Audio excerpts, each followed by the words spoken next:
Welcome to this first video of the webinar, Keeping Calm and Carrying On, how to reduce unwanted behaviour when training horses with food.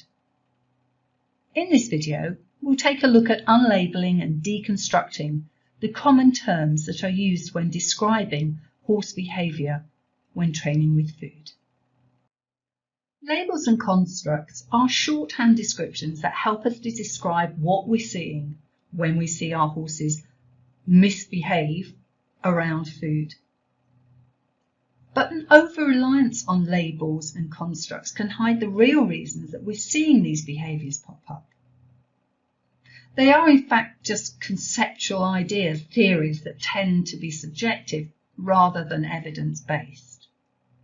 They help us describe the behaviour in 1, 2, 3 words to our vet, to our yard owner, to our friends, our colleagues on social media, and immediately people get an idea of what you're talking about.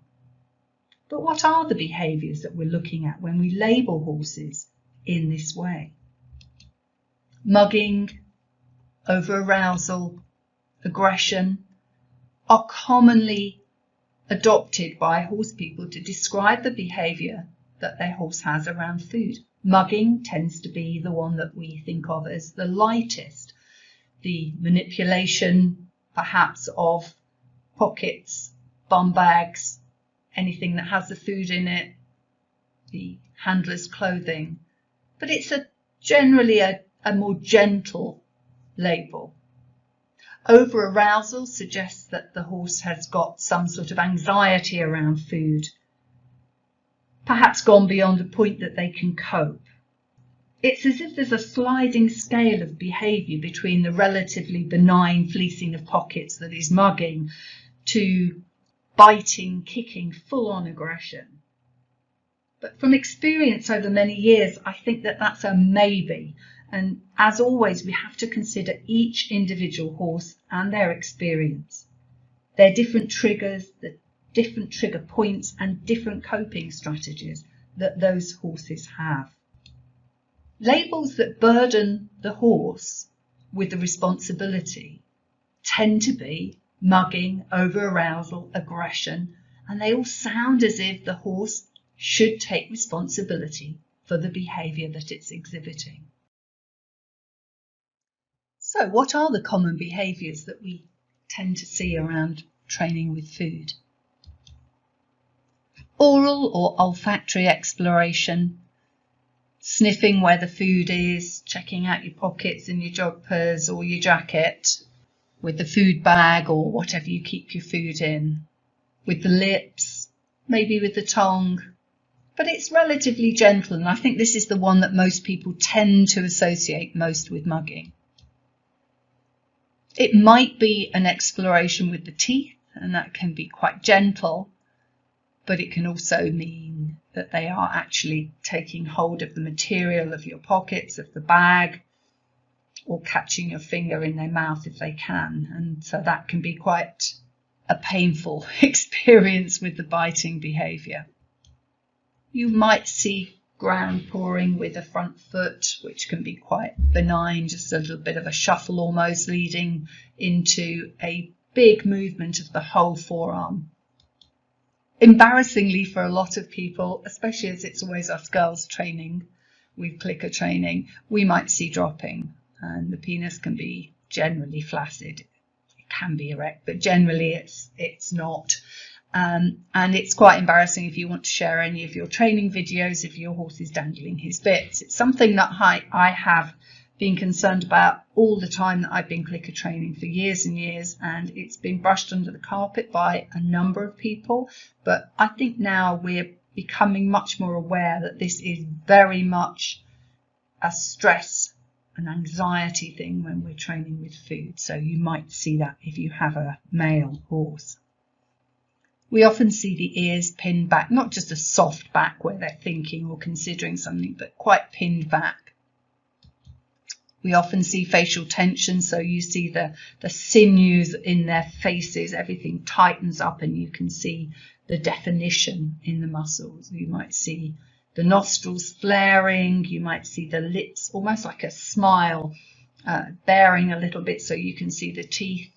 You might see a change in blink rate. You might also see triangulation of the eye. In some more extreme cases, you might have the horse turn around and try and kick you with a hind leg, or kick out at another horse in the area if they have problems with resource guarding. And of course, you're a big resource as you are smelling and carrying food. And we sometimes will see rearing where the horse can't manage to control its emotions any longer, and it might rear up and try and attack you or get away from the situation that it finds itself in. We know that clicker training is based on operant principles, an operant process. This is Skinner's process of operant conditioning. The A, the antecedent, produces the behaviour, and the behaviour is maintained by the consequence that follows it. The antecedent is a cue or a trigger for the behaviour to happen, and the consequence is something that follows that maintains that behaviour. It's a loop of behaviour. Within that loop, we can manipulate both the trigger, the antecedent, and the consequence. And in that way, we can change the behaviour. So what are the triggers? What are the antecedents, the cues for behaviour popping out? Where does that behaviour begin? So before we begin training, before we're even in the training arena, there are lots of potential preconditions, pre-triggers, what we call distant antecedents. These aren't the actual cues for over-arousal, mugging, aggression around food in training, but they're ways in which the stage can be set to allow the horse to move towards the immediate antecedent position, right close up to that ABC, the A, the antecedent of that ABC. You turn up at the yard, arrive in your car, you go into the tack room, you collect the head collar and lead rope, and you go and get your horse from the field.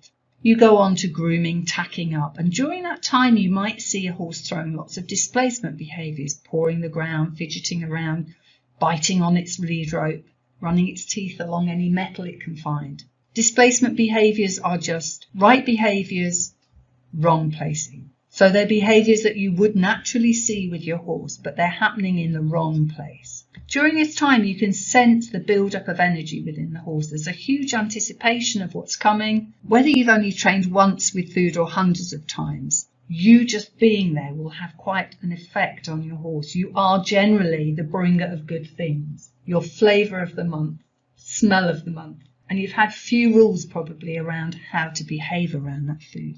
We tend to walk into the training environment like a lamb into the lion's den, smelling of food, carrying items that indicate food's going to be available, whether that be later on a target, clicker, a lead rope, a head collar, a mat to stand on. We're ill prepared and we've got no plan and no exit for when the doodah hits the fan, which it will. We stand like a rabbit in the headlights as the horse circles us and puts us in a relative position that suits their needs to be able to mug us, check us out with their nose and their lips. We are both vulnerable and without a strategy often. We'll sometimes at this point click, it gives us time. Anything, we'll click anything the horse does just to give us a moment. And there we start that deceit to ourselves. We need a strategy right from the moment when we turn up at the yard, when these distant antecedents matter.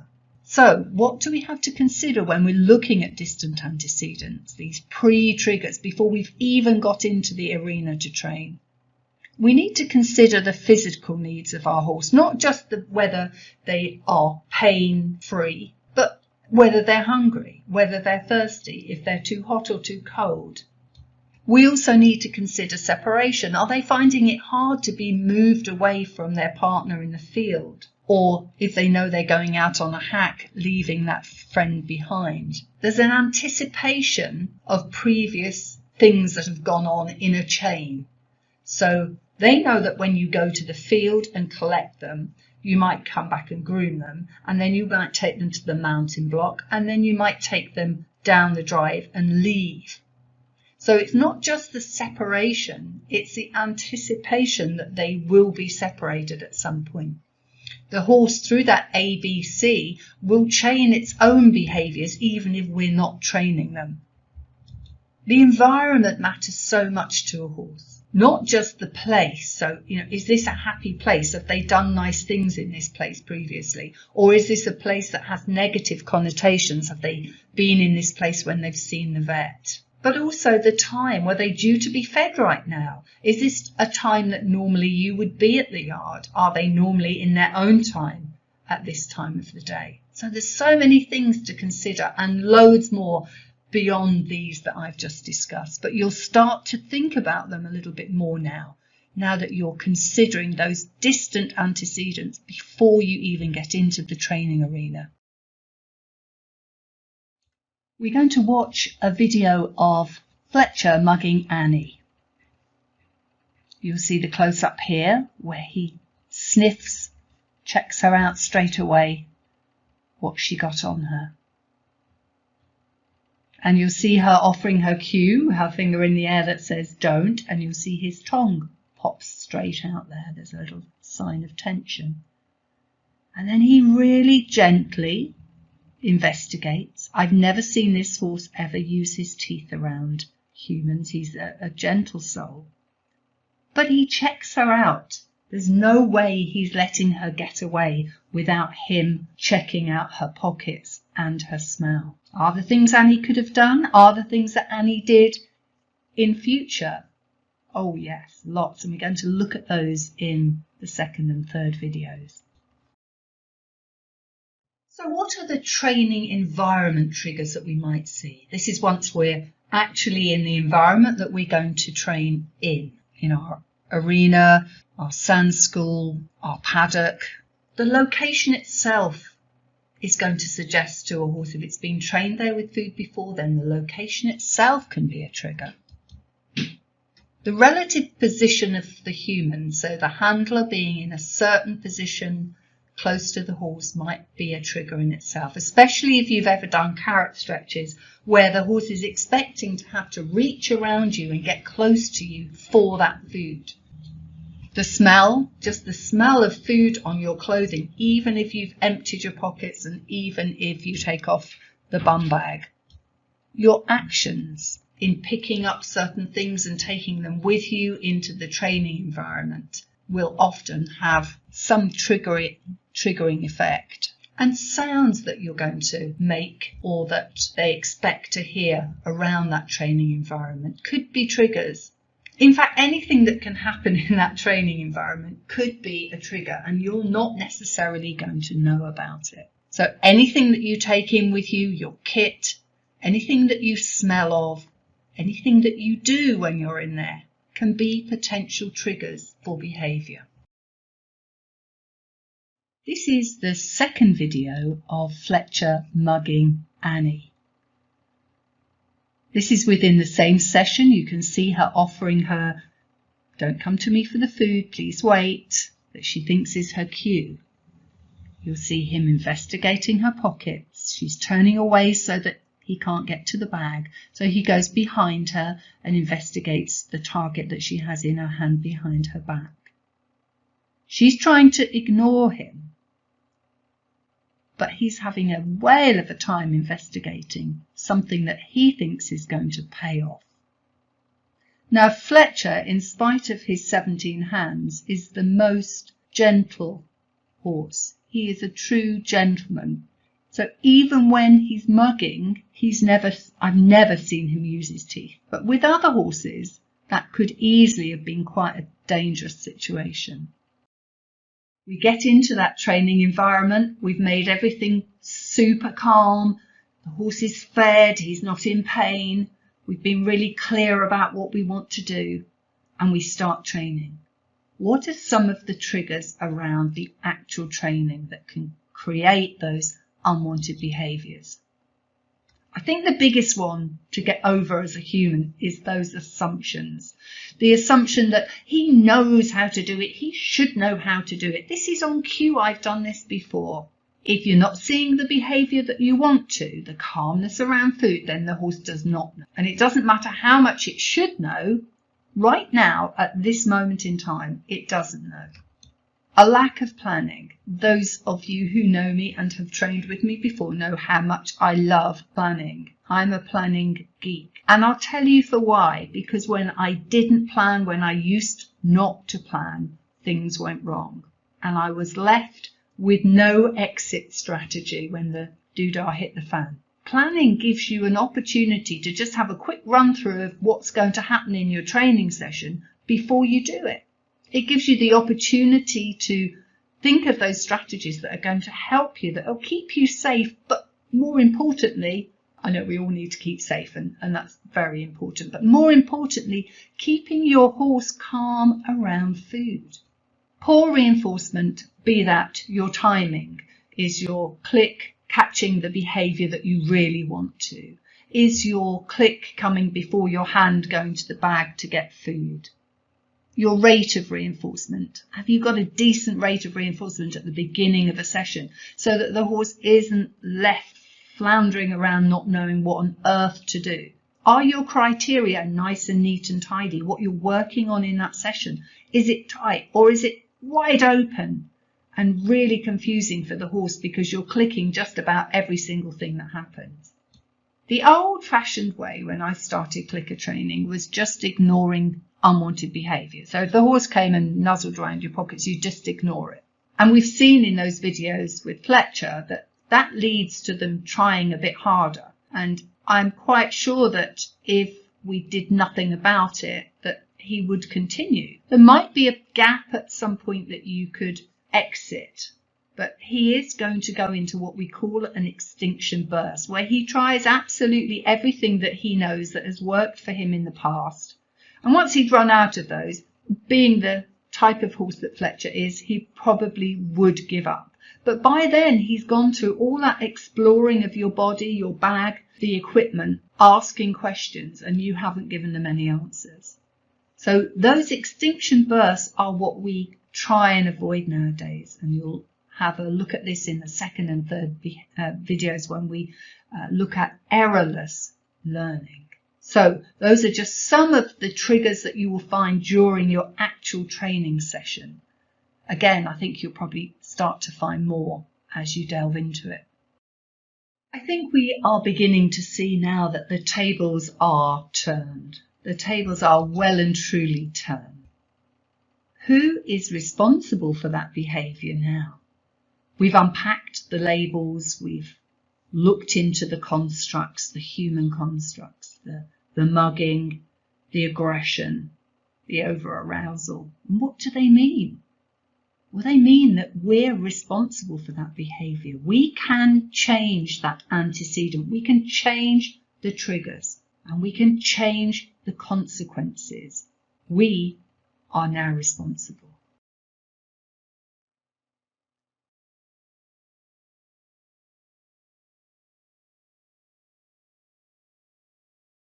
Welcome to the second video in the webinar, where I'm going to look at the practicalities of training with food, starting out with calm and clarity to establish terms that we can create better communication with.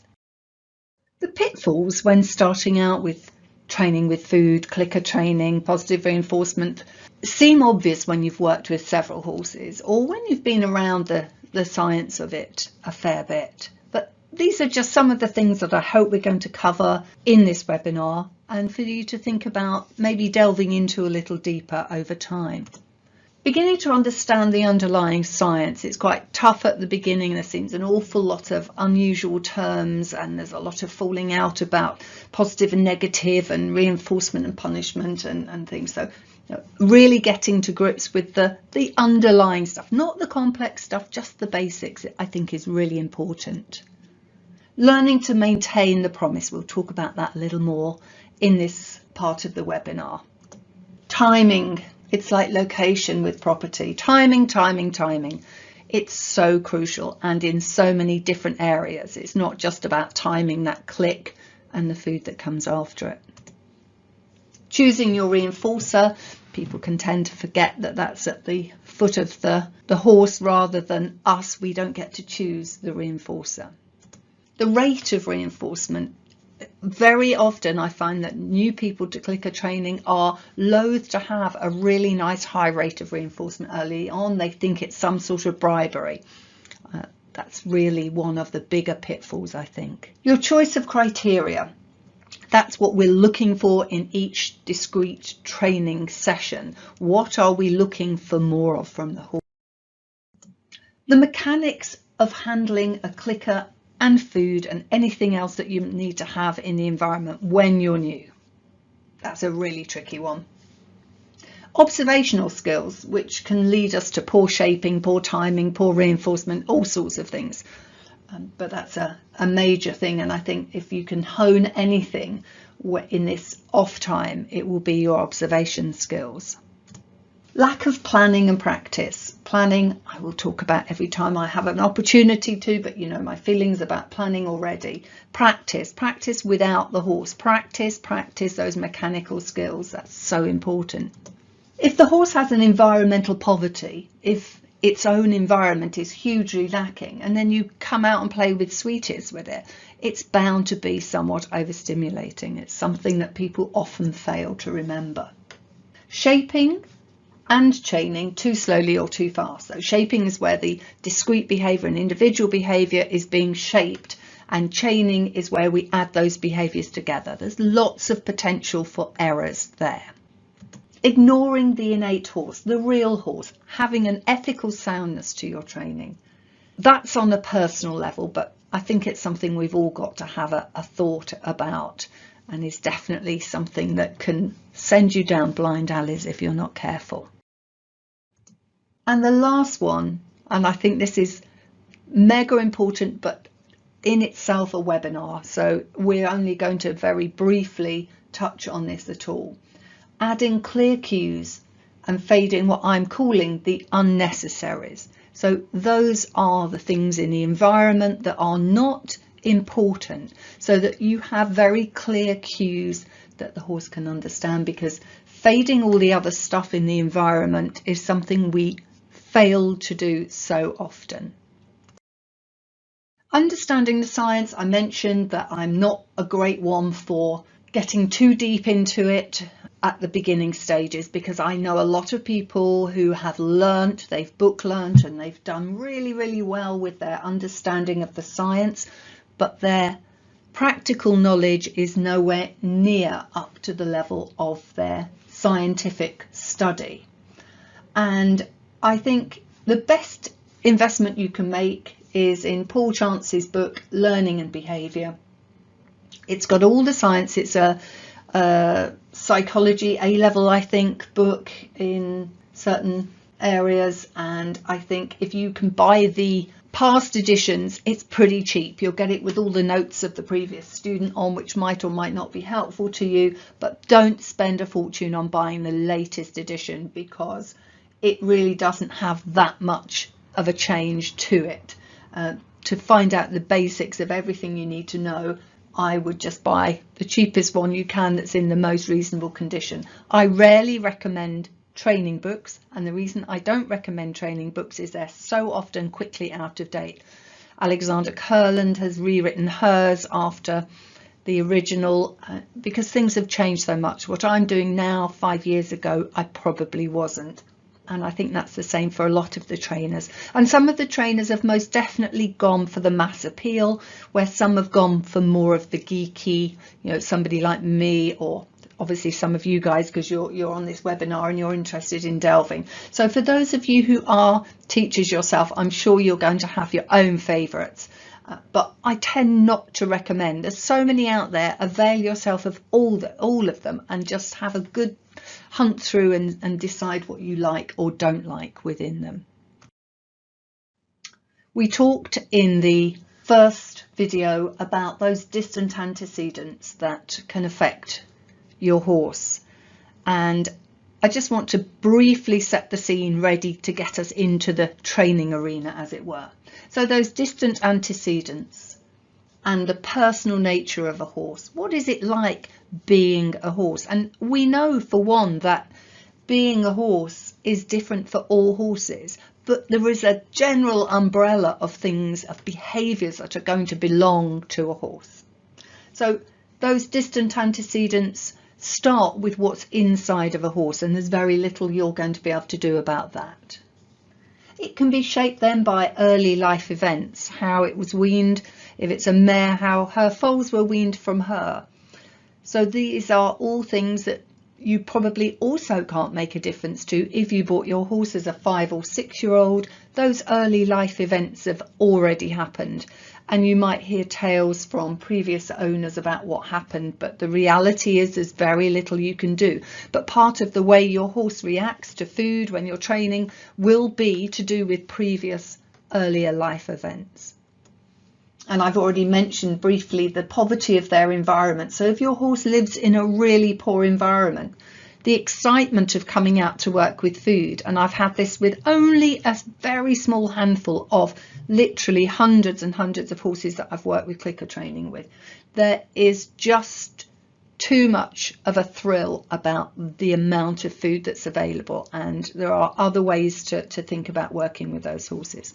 Remember, in this video I'm really looking at your horse that is new to clicker training, or a very young horse who's had very little training of any form at all. It's also really important that your horse is physically able, and I know I make absolutely no apologies to keep talking about whether your horse is well and pain-free. It's mega important at all times that your horse is physically able with no pain to carry out the task that you're asking. They need to also be comfortable with the task in a more general way of looking at things, so that if it's a young horse and it doesn't have the experience, that you're not asking him things, her things that are outside of their comfort zone right now. So again, it's that study of one. What can your horse deal with? If you remember from the first video, we're also needing to consider that pre-training environment. So we've moved from, is the general environment good? Was the early life good? Can we deal with our horse being a horse? And now we're getting up close and personal. Might they need a training buddy? We take our horses away to the arena and we forget that we take them away from their buddy. So really be sure that your horse is happy to leave the friend or the group of friends that they're with, and make sure that you bring one in if necessary. Make sure they're performing on the right stage. It's important, if there are areas where your horse is not comfortable because they're used to seeing the vet there or whatever, then don't work in that area. Work in an area where they're comfortable, even if it means just taping off a little bit of their paddock. That's not, too big a worry to begin with. Once the training goes well, then you can choose another stage to work on. Consider special tack for the horse, so they know what this is about. They know that when I have this tack on, I'm going to be training with food. Think about playing games when you want to start a session. It can be really handy to have a few easy games for them to play. One of them that I play a lot is just the bucket game. It's different to the dog bucket game for those of you who are into clicker training dogs.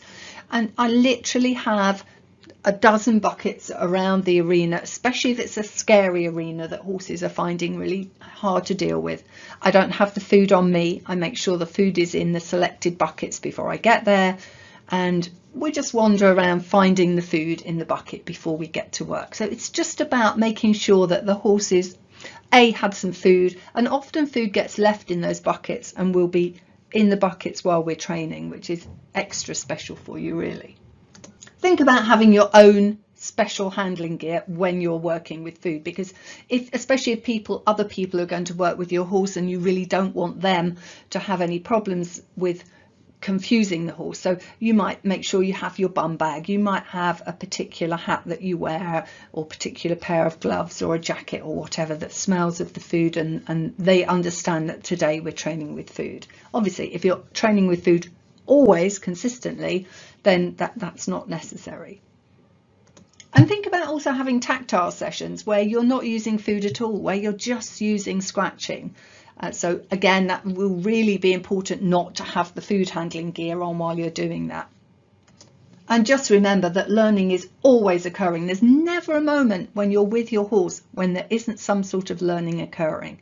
So if you can reduce that stress wherever possible, the good sort of learning is going to be happening rather than that really scary sort of on edge learning that you might get. The promise. You might also hear people talking about it as the contract. It's just the association between the bridge and the food that you use to train with. If you remember the ABCs, where we had the antecedent, the behaviour and the consequence, we are associating the consequence, the food, with our click so that the horse knows the moment it got it right, not 3 seconds later, not 2 seconds earlier, but bang on time. It needs to be an enduring belief. The horse needs to know that when we click or use a word, food will follow, because we can't ever break that promise. If we break the promise, the horse fails to trust us. And it doesn't really matter whether you use a promise where the association is between the hand going to the bag, the hand going into your pocket, or whether it's the click. And there are several ways of promises that are out there in the training world at the moment. My promise is every time I click, I will give you food. Historically, and very often in quite a lot of systems nowadays, associating the bridge or click has been done using a target. And there are pros and cons regarding this. I think the first one to think about is it's a lot easier for the handler to observe. You've got a target, it's probably a stick with a plastic ball or a tennis ball on the end. You dump it a foot away from your horse's nose and the horse goes, whoa, what's that? Humans have interesting things. And they come close to it or bonk their nose on it and whoop, you get your click and you're in there, and the horse starts to know it has to do something to get the click. So it's quite easy for the horse. It knows it has to do something. Touch the target, bingo, you're on. But that's quite hard for the human mechanically, because you've got a target in your hand, you've got a clicker in your hand, you're watching the behaviour of the horse, and you have to get to your food bag as well. It leads to the human getting their hand in their bag too early because they want to be ready.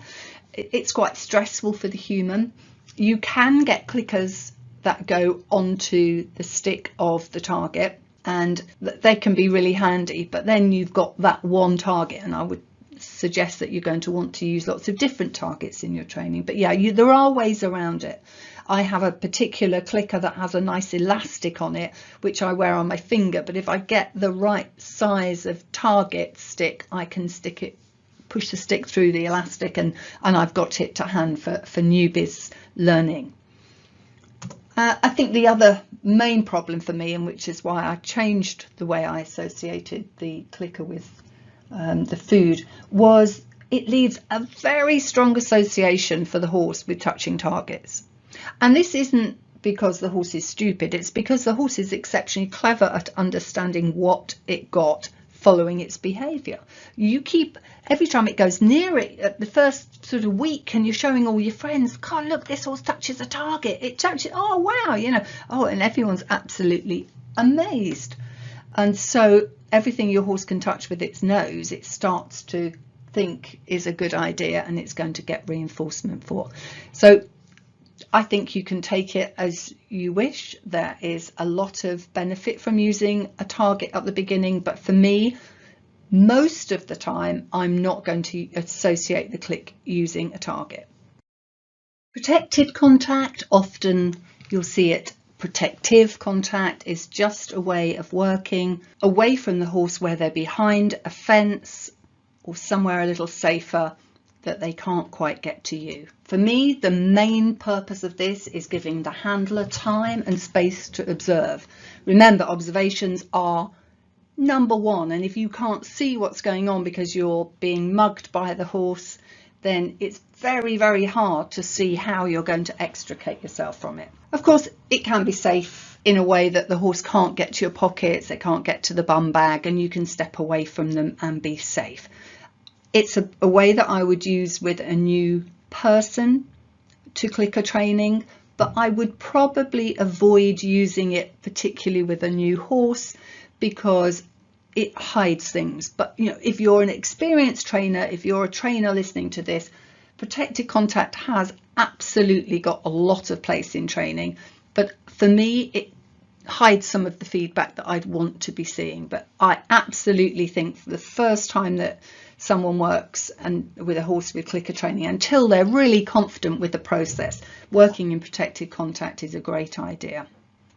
It allows the horse to be unfettered. So if you don't have the ability to have your horse loose out in the arena, if you have to work on a head collar, working in protected contact is a great idea because it gives you that opportunity to unhook the rope and let them just be themselves, and you can step that distance away and get those observations in.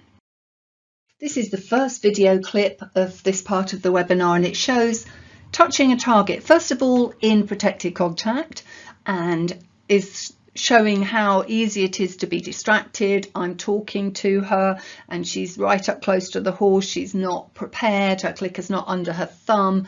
All the rules that we would have about being prepared and planning have been not followed. And the second video shows how, with a little bit of thought, taking away the protected contact, in this case, moving on, you can see how clear you can be in your training to make a difference. So here she hasn't got a clicker under the right thumb yet. She's not really sure where she wants it. She fiddles around. You can see Travis moves his head around. He's a bit confused. Should I be moving my head here? And then when she gives him the target, she's still not quite ready. She keeps it under his nose too long. It's just a bit confusing. And here it's a slightly slowed mode, so you can see how clean and tidy this is. So the clicker's staying with the target right down by her until she offers it again. And when she offers it and he touches it, she clicks and really clearly comes out with the food. So just a very different scenario in the second. So protected contact doesn't have to be quite as muddled as that, but that is what, if you're a trainer and you're taking people through this on a regular basis, this is what you're going to see with some clients, that early on they will find it hard to balance. So it's really important that the horse isn't frustrated, because that's one of the main causes that you're going to get biting, mugging, is when the horse is utterly confused. Associating the bridge Mark II. So how do I now associate my clicker with food at the beginning? Those of you who've already trained with me know that I will use something where the horse stands still. I'm not looking for any amount of behaviour. I use a massively high rate of reinforcement so that the horse knows that just hanging around is all it has to do. But all I want to do right at the beginning is offer food as soon as I've clicked. And this is where people go wrong. They think I've got to move away from that so quickly, but this is your promise. When I click, I'll bring you food. That is my promise. I will not break that promise. I'm not going to change the rules. Changing the rules is what creates tension and frustration in horses.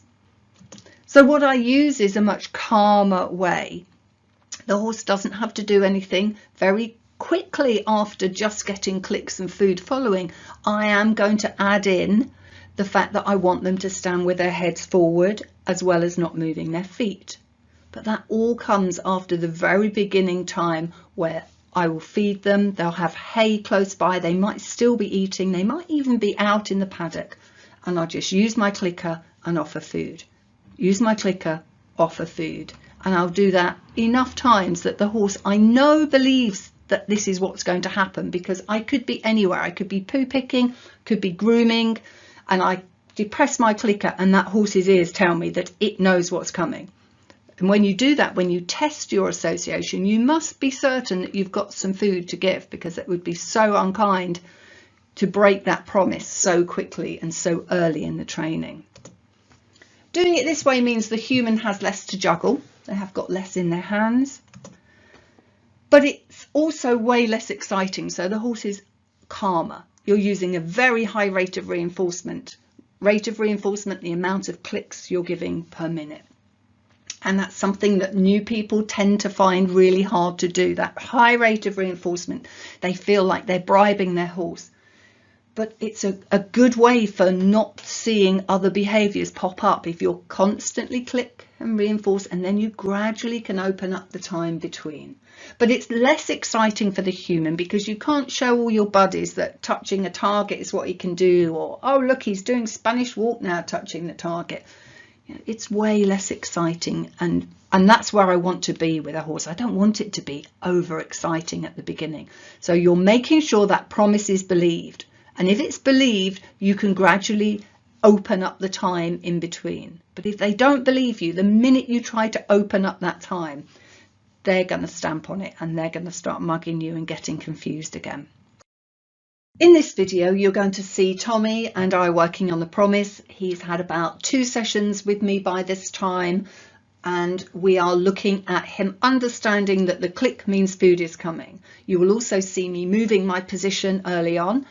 I'm not suggesting for a minute that if you're brand new to this, that this is something that you're going to do, but those of you who are already well into your training or are teaching other people to train, it's something that I filter out early on. As soon as I can, I get the horse to understand that I won't necessarily be standing in one position. I might be sitting, I might be kneeling, I might be behind them, I might be to their side.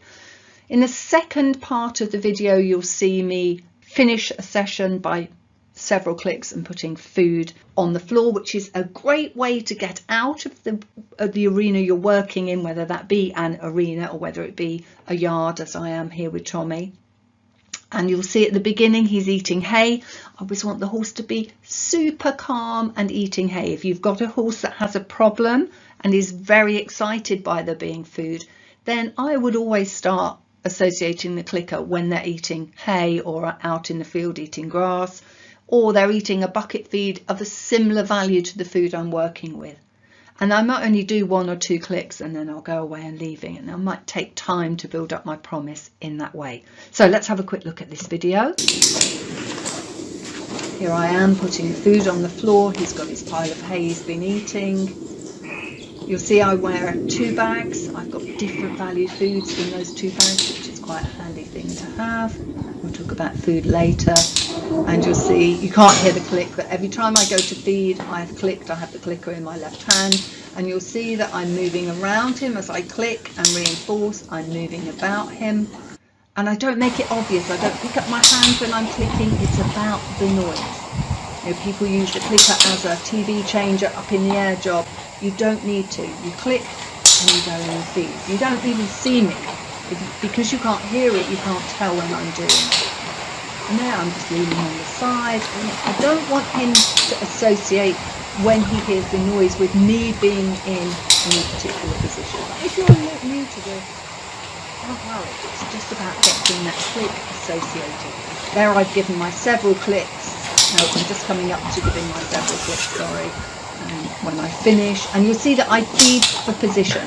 I bring my hand to where I want his head to be. It's really important that you feed in that position where you want him to be. I'm emptying the bag, giving him several clicks. So that's how to start and finish a session so the horse knows the session is finished. Giving that extra handful of food means that I get a chance to leave without him getting frustrated. I'm always thinking of ways to keep that frustration down. So I can exit and then move right away from the area. So I wouldn't stay where he can see me at the beginning. Later, you can end a session, several clicks, a couple of bits of food, and you can still be around and the horse knows, okay, that's finished. But not only are you associating the click, you're associating all the things that happen within that training environment. So give yourself time. Remember, there are certain things you're going to be doing where a big chew is going to be helpful. Giving more food, better food, longer eating food is going to be helpful. Choose the food you need for the job. Remembering always it has to be reinforcing and you don't get to choose that, the horse does. You always want the lowest value for calmness versus getting reinforcement from it. And that's a thing we have to balance on a daily and different behaviour basis. The food needs to be easily deliverable by you. If you have arthritic fingers, if your horse needs to have wet food delivered, you need to be sure you can do it. And the length of chew needs to fit the learning required. So if you want the horse to stand still for long periods, giving it a slow chew food is really, really handy. If you're happy for the horse to be moving on quickly with maybe walk-halt transitions or halt-walk transitions, where you want to get lots of opportunities for the behaviour within a few minutes, then a shorter chew is going to be helpful. Pick the right food for the job. So wet food, carrots and apples, small pieces, eaten quickly, but they're normally of what we'd call a high value. You'll tell me your horse hates apples and carrots, but pick something that's suitable for your horse. And carrots don't have too much sugar compared to the amount of water that are in them. There are wet foods that are of lower value, celery for one, sweet potatoes, some horses love it, some don't. And when you look at the dry foods, and I've not yet had a horse that doesn't get quite excited about hay cobs, and chaff or a muesli, lower value and quite hard to deliver sometimes because it just falls out of your hand. Errorless or trial and error learning. Those of you who've known about clicker training or been practicing it for some time will have heard it in the past referred to as trial and error learning. We've now moved on to it being referred to as errorless learning in a lot of cases. I hope more people will pick up on this as we go forwards and change to the idea of less errors in their initial training. So in trial and error, you're basically left to find out what works and what doesn't, and that builds the worrying situation that you often see around food. Some people enjoy the challenge of not knowing whether it's right or wrong and working it out. Most horses don't enjoy the challenge. Most horses feel safer under guidance, the way that I personally do. I learn better when I feel comfortable with the learning. And when you have that confidence, it can lead you to being able to cope with the errors when you do make them. But in the old days, we used to ignore behaviour. Things have changed quite a lot, and that will reduce your frustration around food. So think of errorless rather than trial and error. Make sure you're going to set up for success once you're actually in that training arena. Make it easy for the behaviour to pop out so that the horse isn't left thinking, well, what do I do here? If you've got a target, if you've got a mat on the floor, if you take some steps forward, it's likely your horse is going to join you. So make it easy for behaviour to pop out. Don't leave them hanging around trying to guess. Know your repertoire, because if you already have existing behaviours, then you can shape them to become new ones. And don't be afraid to use environmental guidance. That's just a smart term for getting out there with some bits and bobs in your training arena, be that a ball, a pole parallel to the long side of the arena, all the environmental guidance you can give a horse. And timing. Timing is that mega, always present, getting your timing right. At the beginning, timing is all about establishing that high rate of reinforcement. Remember, I've mentioned already how many times you can get into 1 minute a click. The right behaviour, you click and reinforce it. So that high rate can look like feed, feed, feed. So it's a really quick rate. You will slow it down after 2, 3, maybe 4, depending on the food you're using, because the horse will have a mouthful. It will no longer be worrying about where the next mouthful is coming. So getting those high rates of reinforcement, don't be greedy. Don't wait for behaviours to happen. Get in there nice and early. Feed, get the horse relaxed, know it's in the right environment so that you are giving it support and guidance, and it's not going to throw out those nasty extinction bursts that we get, the pawing of the ground, the coming to try and get the food themselves, mugging you. These are often just things that come along as part of poor timing because you haven't gone for that high rate of reinforcement. And some of you are nodding along now because you think, gosh, yeah, that's something that I've failed to do. This will lead you to faster and cleaner learning because the horse isn't stressed. The less stressed your horse is, the quicker they're going to learn things. And then you can start shaping more quickly and really zoom on with your training. It's all about getting it right at the beginning. Timing is always going to be our greatest skill after observation. But if you haven't got good timing, your observation will fall down too. So timing and observation, I think, really go hand in hand. But in terms of a mechanical skill, knowing when to get your click in and everything is so important.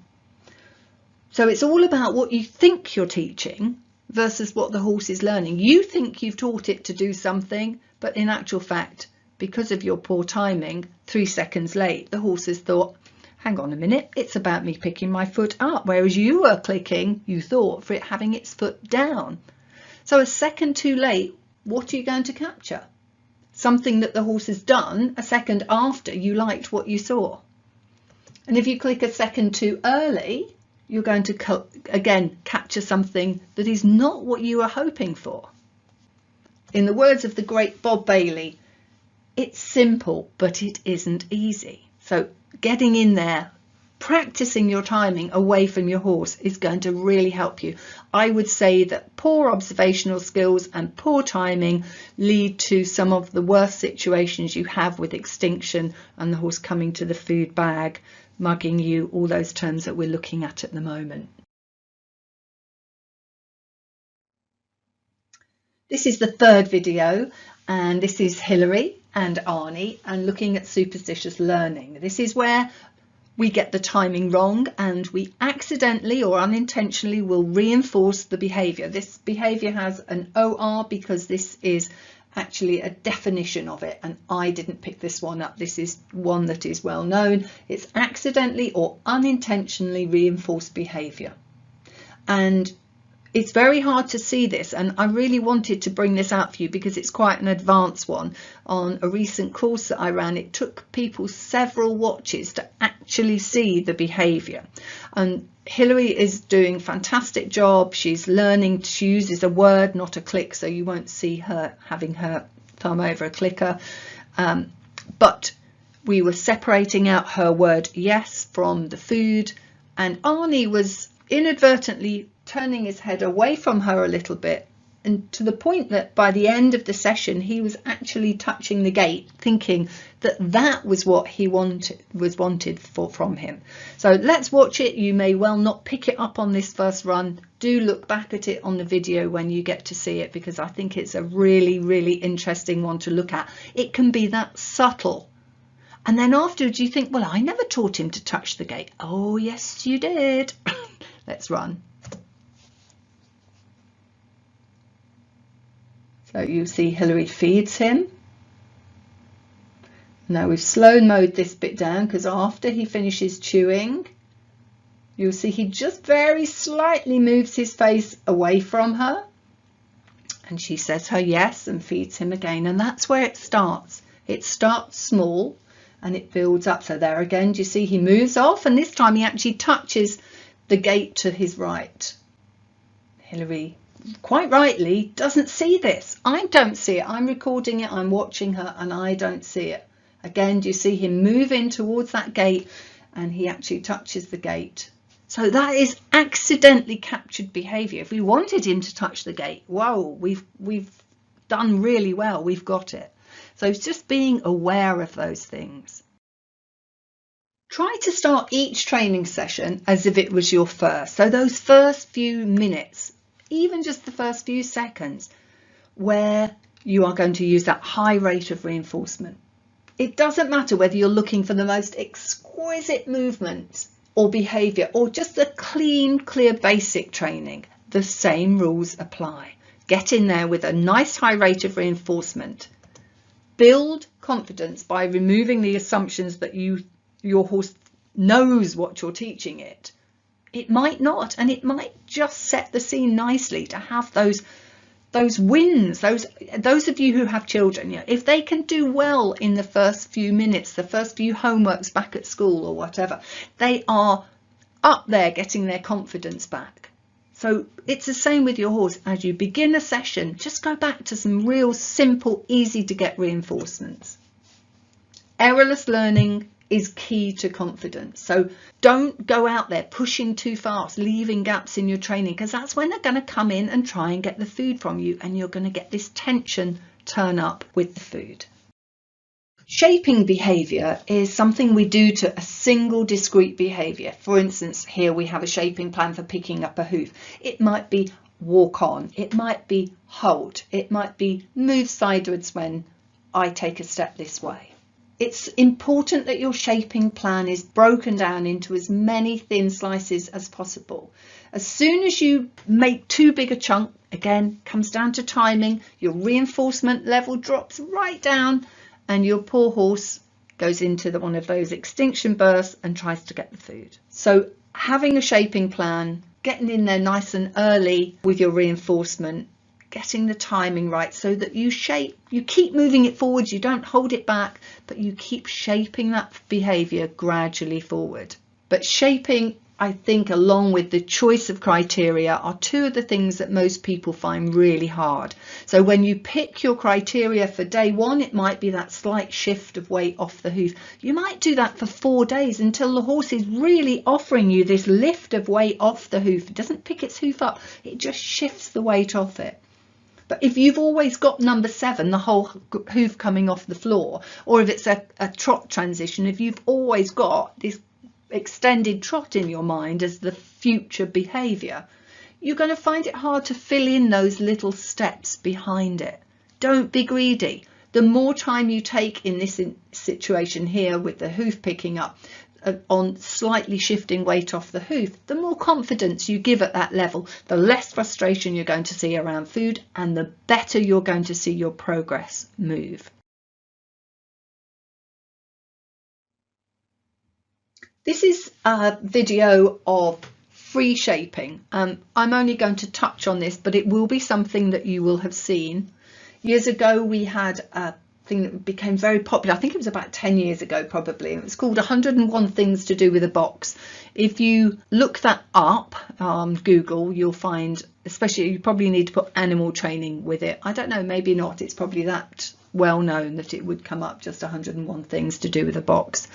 The idea was getting your animal to understand, to give you more things, to try things, you know, that you could stand in the box, on the box, you could sit in the box, you could lean back on the box, whatever you want to do with this box. And the idea was that the horse would learn, or the dog or cat would learn to keep offering these different behaviours.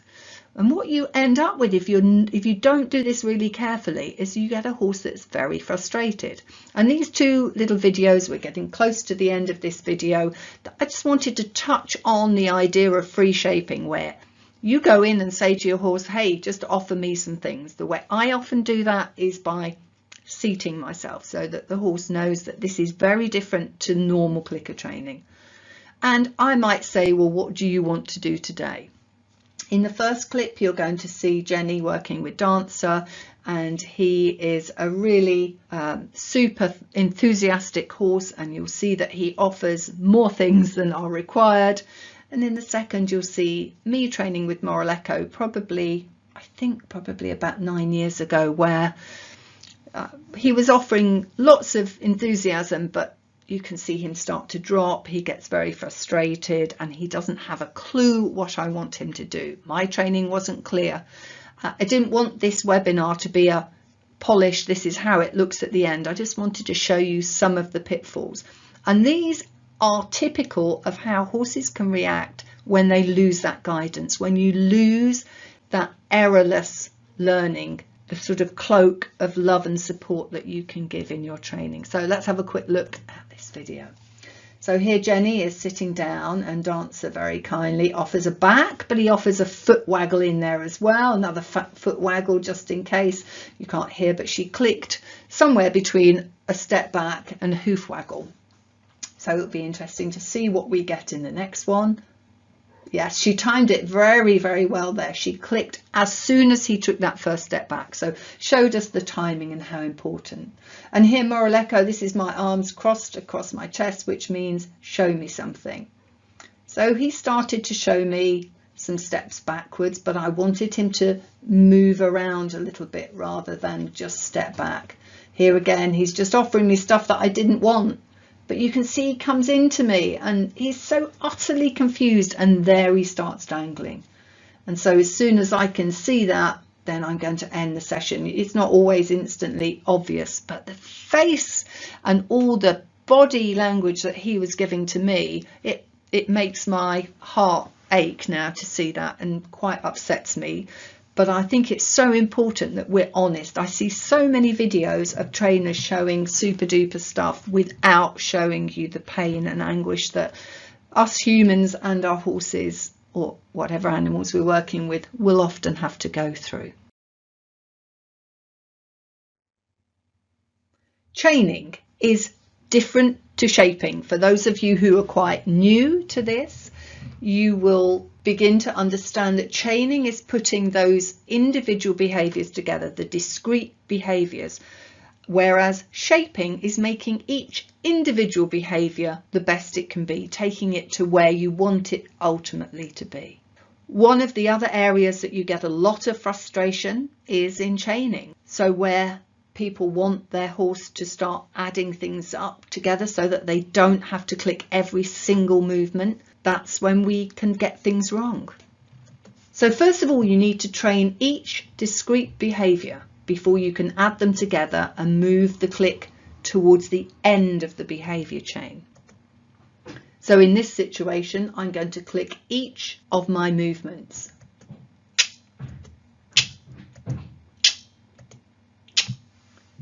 I'm going to train each one of those individually, and each one will be shaped to be the best it can be, so that I'm getting a walk, I'm getting a trot from my walk, I'm getting a halt from my trot, and I'm getting a rein back when I'm in halt. And I will train these all individually and put in a high rate of reinforcement so that my bank of reinforcement is huge on each of them. Then I will start to look at moving my click towards the end of the behaviour, towards the end of that behaviour chain. So to begin with, my walk and trot, I will ask for walk, I will follow that with a cue for trot, and I will the trot. The click, the reinforcement that came with the trot has reinforced the walk itself, so I didn't have to click that. So this is where people get quite confused when they're chaining. They think that they are fading the click. You're not actually, you're just chaining things together. You're adding a walk to a trot, and the fact that the trot gets clicked and reinforced reinforces the walk as well. It's a whole webinar on its own, training, and certainly one that I'm going to do in future. And then the third one here, we have walk, then the trot, and when they come back to halt, I click. So I've now chained a third behaviour in the system, and I've got a walk that is being reinforced by the fact that I cued the trot. I've got the trot being reinforced by the fact that I cued a halt, because the halt has got a fantastic history now of being reinforced. And then finally, I can move that click right to the end, where I walk, I trot, I halt, and then when I rein back, I click. So my walk is reinforced by my trot cue, my trot is reinforced by my halt cue, and my rein back is reinforced by clicking and feeding. So the whole chain gets that final reinforcement, and that's what keeps it going. So we've had a quick delve through lots of areas where you are going to see frustration coming out, and that frustration when you're feeding as part of your training is going to be the first thing that happens. They're going to come to the bag, they're going to paw with their foot, they're going to get that frustration, the ears are going to go back. Don't be disheartened, don't give up, just think back to the beginning. Have I set up the beginning right? Have I a horse that isn't starving hungry? Have I got a horse that wants to work with me? Is he comfortable in his body? Is he pain-free? And then you can very gradually start to train using a very high rate of reinforcement to begin with, and gradually teasing that time out so that your horse doesn't feel abandoned. Errorless learning rather than trial and error. So all the areas where food frustration comes out is down to us. We know that. We looked at that in the first video. We are responsible for guiding the training, to guiding that errorless learning, so that the horse doesn't get left unsure, not knowing what to do, as in those videos that you saw when horses pop other behaviours in that weren't expected.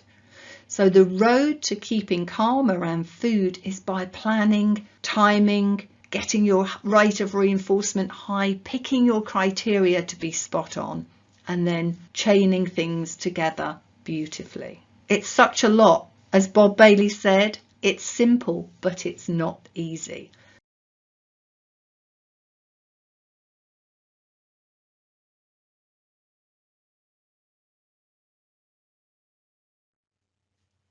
Welcome to this final video in the webinar, Keeping Calm and Carrying On. Unwanted behaviour when training horses with food. I'm often asked, how easy is it to change those existing behaviour patterns? Well, it's not easy. It's not as easy as it is to pick them up. It's a bit like being on a diet. It would appear to be a lot easier to put the weight on than it is to lose it. It can often be harder to change the behaviour than it was to establish. I think it's important to begin with that you understand that many horses exhibit these behaviours. It's not because they've been poorly clicker trained. It's not because somebody used to give them food when they were young. There are a multitude of reasons, but you are definitely not alone. Of course, it's easier to avoid the problem if you start out correctly. For most of us, though, the reality is we're picking up a horse that at the very least is going to be a year or so old, and often has had several owners, and we're looking at them when they're 5, 6+ years old. But there is always room for improvement, and you can change behaviour. Nothing is impossible. Try to treat the evidence that you have, the biting, hope not, but mugging, chasing around your pockets. Try to treat that as information. See those behaviours, identify what their triggers are. So remember that evidence is feedback for you. Try to avoid poisoned cues. Now, poisoned cues are cues for behaviours that you've instilled or have been previously instilled, taught with aversive training methods, corrections, and not suggesting for 1 minute that you would consider that, but they might have already been learned by the horse. So avoiding those cues that bring with them a lot of baggage. So you might start out with training new behaviours and adding new cues to them so they have very little in common with previous poisoned cues. Never forget to keep re-establishing that promise. This is how food comes out of me, even if you're not going to be a clicker trainer. The promise that food comes to you in this way is so important. Later in this video, I'm going to show you some other ways of adding food to your training without clicker training, especially helpful for those who are already very food, shall we call it, sensitive, another label, but nevertheless, you know what I'm talking about. Horses that find it hard to behave in the way we would like when food is available. So keep re-establishing that promise, whether it's by associating your click with the food so the horse really understands and believes the promise, or whether it's when you give some food at the end of a training session and you ask your horse to look straight ahead and you put your hand in your pocket and present the food. Make sure those promises are always understood by the horse, they feel comfortable with them, and food doesn't arrive in any other way. Planning, I know I keep mentioning it, but planning is so important so that you're not caught in a situation in your training session where things go wrong and you have no exit strategy. The best thing you can do in any awkward situation with food is grab a handful, put it on the floor or somewhere suitable for the horse to eat it from, and walk away and breathe. Take some time. As soon as you start playing around with that mugging, when the horse comes to you and you push them away with your hand and they come back again, you're creating a new chain of behaviour around the food. So they think that the chain is come to the person for the food, get pushed away, come again, pushed away, come again, and then eventually the food will come. It's not how you see it, but then that's not important. What's important is how the horse sees it. Remember not to be greedy. Practice that rate of reinforcement, that high rate of reinforcement, so that you're always giving the horse a chance to win. Don't see it as bribery. It's absolutely not the case. You're trying to have a situation of errorless learning so that the horse can actually move on and learn some things rather than just be worried about the food all the time. And try to avoid saying no. It seems such a bad idea, I know, to not say no. But every time you say no, you're admitting that you didn't have a solution to the problem. So if you do what I suggest, which is give some food in another way, or leave the training arena for a moment and get some breathing space, you'll find some better ways of saying no. This is particularly important when you're looking at retraining horses that already have problems. Saying no doesn't give the horse an alternative. It just tells them to stop doing what they're doing. And if they could stop what they were doing, they would. So it's about finding alternatives. Some of you that are already further along the learning curve of this, the more geeky people will understand there are lots of other situations that you can set up where you will be reinforcing a different behaviour rather than the one you'd like to say no to. But for now, just try to find ways of avoiding saying no, because it just draws you into the situation with the horse further. And instead of that actually working for you as a strategy, it very much works against you. When you're trying to avoid those situations where food is limiting in your training, where it's creating more problems than solving problems, try to look at the triggers. Try to lose those triggers where you can. Is there an item of tack that's causing a trigger, either through discomfort or suggestion that food's coming? Does the context suggest food? If you're training your walk, halt and rein back in an area where your horse is used to doing its carrot stretches, then it might see food as something that it has to chase. It's a whole other area to look at luring, which is what we do when we hold a carrot in front of the horse. But it is so important to consider the context. Is it comfortable? Is that stage that you're working on comfortable for your horse? Remember that poor timing, if you're training with a clicker, obviously the timing is very obviously when you make your click and how cleanly and quickly you can feed. But obviously also there are other ways of considering that timing. So always consider when you do offer food that you offer it at the right time, not at a time where the horse is going to get more excited and more frustrated about the food. And remember that you might want to get off and do something else, but if you're used to giving your horse some sort of reward when you get off, then going off and doing something else is just confusing for the horse. So remember, those timing issues can create more frustration, and try to avoid them where you can. Look at your food choices. We've already looked at that in some detail in the second video, but those overly exciting food choices are really hard for a horse to deal with. So think of lowering the value. That's a great trigger often for a horse, that the food is just so exciting. Try to keep that rate of reinforcement high. I can't stress that enough. Don't be greedy. Don't keep waiting for behaviour to pop out. Obviously, that's really important when you're clicker training. When you're just using food as an add-on, it's not quite so essential. Remember your criteria when you're asking for a behaviour. Be sure that the criteria are achievable, that you haven't asked for too much, that you're not moving on too quickly. And there it is again, that planning. Lose the triggers that poor planning bring. Walking into the arena, forgetting your phone for recording, walking out again. Oh, haven't got the right food, off you go out again. Oh, somebody phones. Oh, I better have a chat. And all the time your horse is getting more and more stressed about the fact there's food on offer, but you're not telling it how to get it. So think about those things. How can you avoid them once you get into the actual training session that you are going to be in?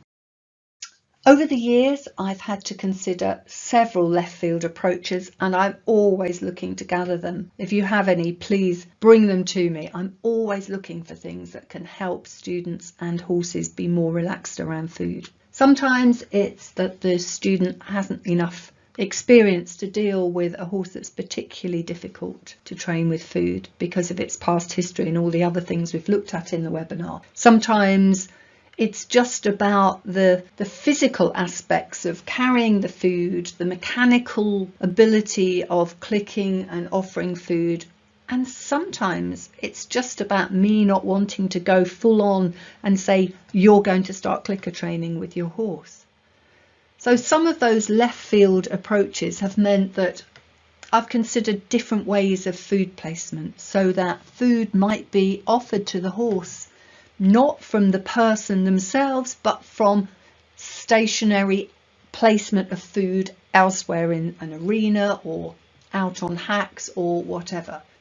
I've often used a mat or a stationary target as a feeding zone, so the horse knows that the only time it gets food is when it's stood on that mat or when it's at a stationary target, or a target that you hand hold for a very short period of time. But generally I wouldn't want it to be a target that you're carrying around with you. That could be way too stressful for the horse. And again, it looks like the luring that I talk about with things like the carrot stretches. Try to remove all those potential targets that I've mentioned so that cones and targets are not available for the horse to come and touch. It's not a terribly left field approach, but considering a lot of mainstream look at targets as part of their training, I suppose it is a little left field in that respect. So try and remove all those things from your training area and come back to a very, very clear plan of how you're going to give food. This is particularly important, I think, for people who are not actually clicker training. This is a whole other webinar in itself. In fact, it's probably about a 10 series of webinars, training using consent / start button protocols, which is new names for old things, but it's where we allow the horse to say to us, I'm ready to carry on. So very often in training with food, the horse needs a bit of time to come back into the room and say, I'm ready to work again. By using protocols that suggest we can wait for the horse to guide us and tell us when it's ready to go again, that can really help you out and lose a lot of the frustration. Some of the frustration can often be that you're just being rushed through as a horse through eating. So you get this gorgeous handful of food, you just start eating it, and then they ask you to do something else. Again, it comes down to getting the right choice of food, but it's obviously a really important thing when we're considering the horse's control of a situation. And remember, control is massively reinforcing for any living being. The other thing to do in a more left field approach is to find those ultra low thresholds and work below them. In the 3 videos that we're going to finish with, in the one you will see work where a horse was really just over his threshold by the human standing close to him when presenting food. She did some fantastic work which people perhaps wouldn't understand unless you had seen the whole journey, where she started off by just sitting next to the bucket of food because she realized if she stood up, that standing up in itself was enough to trigger. His threshold was so low, to the point that by the end of the course that we were on, I was running, that she was able to walk around, so could stand and walk all the way around 4 separate buckets worked out onto a square, suggests that finding those low thresholds and working below them for some horses is really important. But you might not be there yet in your understanding or where you feel you want to go back to unpick. But this horse in particular, you'll see, has had some really difficult times around training with food. This first clip is showing Jenny using a mat for feeding.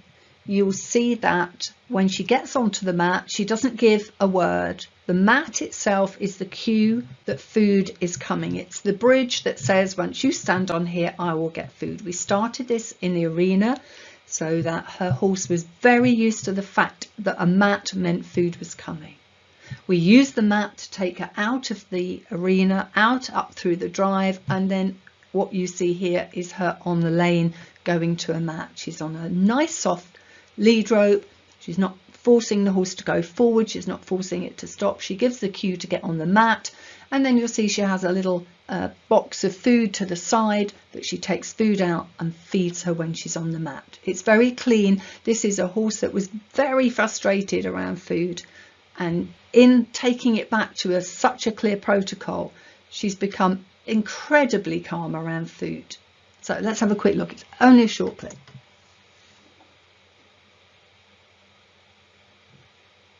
So here you'll see she comes to the mat, stands on that, and she doesn't even look round to Jenny. She knows that she's gone down to that little green box to get food, and Jenny's going to feed her twice. And then she continued on after that to a further mat. Eventually the distance between the mats would be further so that she could leave home more confidently. So not only was she frustrated around food, she found it really hard to leave home. So again, it's setting that scene and getting everything relaxed in the situations that each individual horse finds themselves. This second clip is using a block for reinforcement. So instead of going up to a mat, we maybe would do 2 or 3 minutes work and then bring Fletcher towards the block, let him touch it with his nose, and that released the food. Again, we've seen Fletcher in previous videos, and this was before we began clicker training with him. So it was a good way to start using food so that he understood completely how food arrived. So it's not a bad idea if you're going to give food to your horse in a training session but not clicker train, then make sure there's some little game at the end when you want to give the food that they can perform and get the food.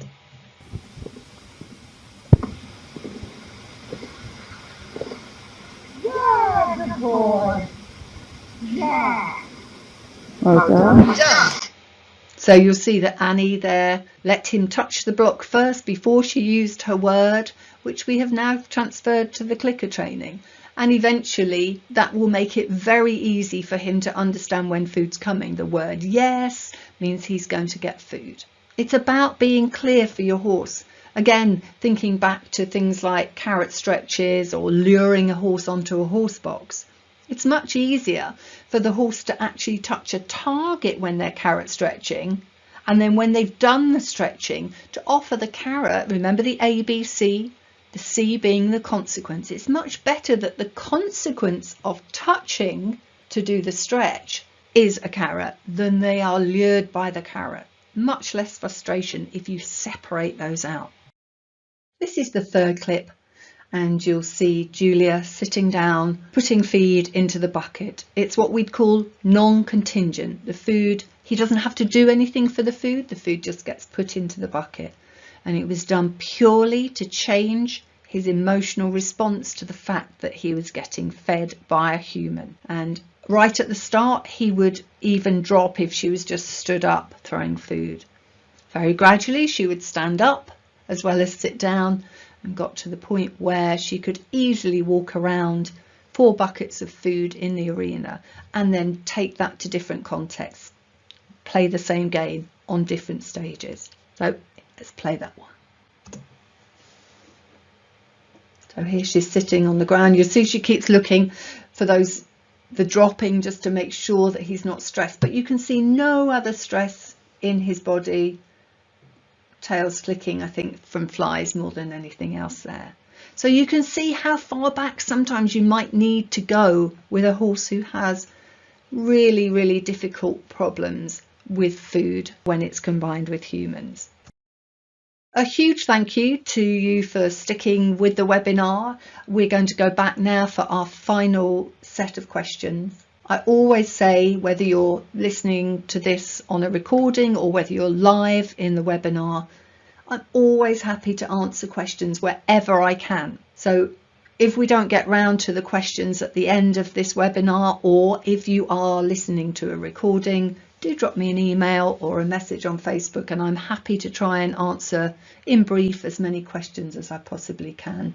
I hope that you can see now from what we've looked at in the webinar that we can't place it with the horse. That responsibility lies with us to train understanding and clarity around food. Thanks again, and I hope to see you in another webinar very soon.